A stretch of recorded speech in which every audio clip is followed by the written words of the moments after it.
All problems are the same size. All questions are the same size. All solutions are the same size. They're just all the same size. They just are. We like things to grow arms and legs, right? And what happens when we allow a problem, a challenge to grow arms and legs, we're actually giving it energy, and we actually are giving it more validity, more statistical success in our life, and more energy. We're actually creating more resistance. We're giving it power. You're giving it power when you have that problem and you create it. It gets bigger and bigger, the problem. All problems are the same size. All questions are the same size. All solutions are the same size. They're just all the same size. They just are.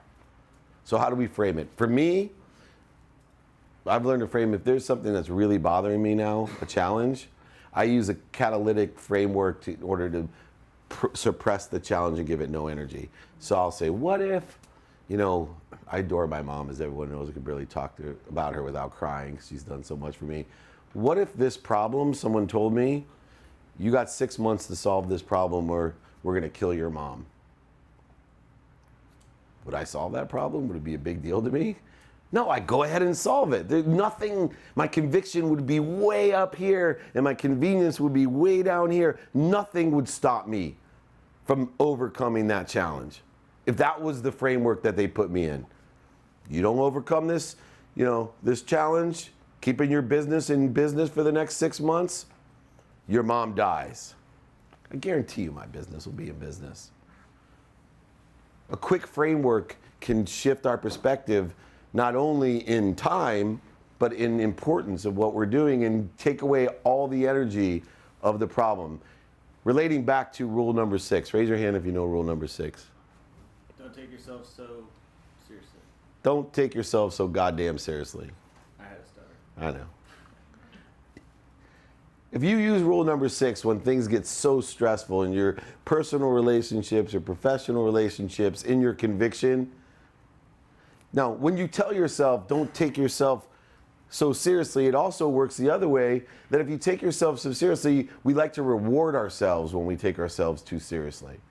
And that's when we start providing ourselves convenience. I know one of my mentors said, one of the biggest faults that you had, how you lost all your money, was you somehow kept this this sports analogy that, oh, I won this game, I should reward myself, right? Big deal close, what do? You celebrate. Right? I always thought being positive meant using all your energy on the positive celebration side and don't use it on the negative side, right? They both waste energy. And I think about that when I'm framing challenges that I have, disappointments. What is a challenge, a resistance, or a disappointment in your life?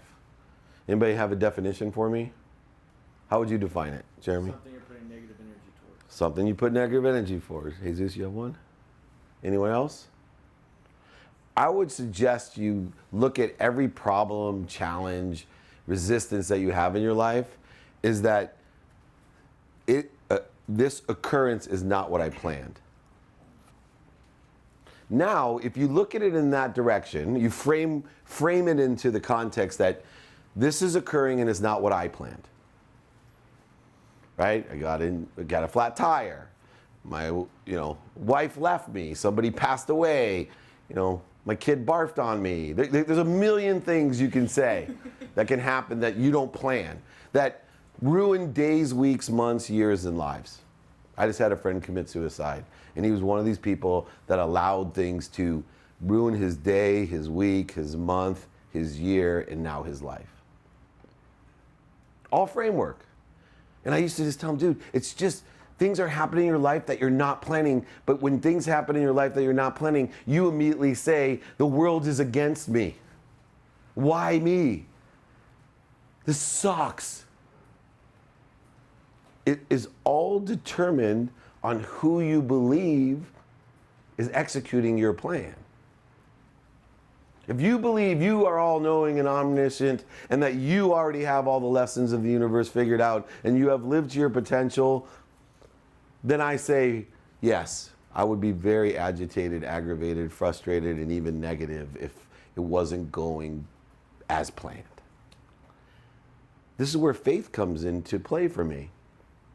Because I believe there's something, someone, some source that has a bigger plan for me. So when I make a plan to try to get to my potential and it doesn't work out the way that I planned, I'm grateful. Because I remind myself, oh yeah, somebody else has a bigger plan for me, a better way to get there, and create less resistance. I allow it to happen. I can look and say, oh, this relationship didn't work out because there's some better relationship coming. This wasn't good for me. This was holding me back. This was whatever it was. Oh, this job let me go. Oh, thank goodness, because there's something that is better for me. I'm going to grow and accelerate. Not my plan. It's such a great way to see and to frame what you're doing that actually now you can have complete conviction towards your plan, but allow inconveniences and look at them in a different way. Yes, it's inconvenient when your plan doesn't work out. Right? I drove home from here last night. We got back later than I wanted to. It was a productive and accessible day to almost a record point. I wish I could have got it all down and codified because I still look back at yesterday. And then all I wanted to do was get to sleep. And my main concern was you're going to stay awake from here to your home, right? Which is about, literally without traffic, 12 minutes away. And I get on the freeway and it's fine, I'm awake, and all of a sudden, all the stop brake lights came on because they're doing construction. And my initial reaction was right into ego-based consciousness. This isn't what I planned. Right? I started going through, how am I going to wake up tomorrow at 4? It's already past 11 o'clock. I pass out by 11. I'm not supposed to be driving at 11. Like all these things, my plan, and all of a sudden I'm giving energy and the traffic is getting worse and worse in front of me. And I'm like, I'm not going to get to bed till 1. Where can I get off? What? Right? Then I stopped, dropped, and rolled. And I said, oh, thank you. I have a little bit of time now. This is what I planned. I got a little bit of time now to decompress from my day and think about all the things I'm grateful for that I got to do in one day of my life that most people don't get to do in their entire existence. And I started just by waking up at 3 and I just started going, and it was so funny as I'm thinking about this and putting into the framework, and the inconvenience went down and down and down and down, and I started thinking of all the conveniences and my execution on my conviction for the day.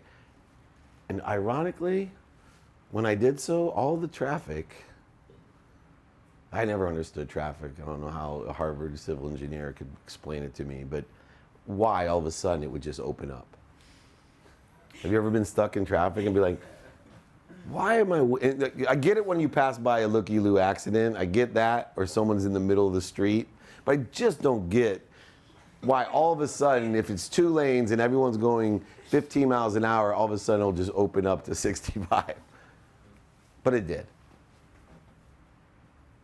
Because I put my trust where I wanted. I put my faith and my energy in all of those things where I wanted. I truly put the trust that there's a bigger plan for me. And if you don't believe that, which I didn't when I was younger, let me tell you why I think you should. Because it beats the alternative. It's that simple. Maybe that comes with age. It just beats the alternative. It's why people ask me, how can you believe in past lives and future lives? Beats the alternative. I'm picking the better option. I know belief is a portion, at least, of what I contribute to my happiness, and I want to feel good and be happy in this life and be productive and accessible. The more happy I am, the more productive I am, the more accessible I am, the more things are allowed in my life. And if I'm making choices on the best option, I'm going to choose the better option. Do you want more in your life or less? It's a better option. It's a better option to say, there's a better plan for me, and this is proof. Not, poor me, once again, not my plan.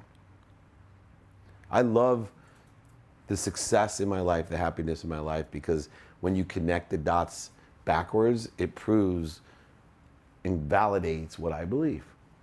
Because there's no way I would have planned my life this way. All the inconveniences, the challenges, the struggles, which I love. But can I move myself to a point where I can love it while it's happened? It's like learning to love what you do. Can I move myself to actually love the traffic and shift immediately and say, oh man, I'm lucky. It's 11:30 at night. It's going to take me an hour to get home for 3 exits. I'm so lucky because now I have time to think about how lucky I am or grateful I am, or really think through what's challenging me and how I can overcome it in that framework of what it is. Usually when I do that, all green lights. All green lights. The minute I start thinking I'm late, I'm not going to get there, all red lights.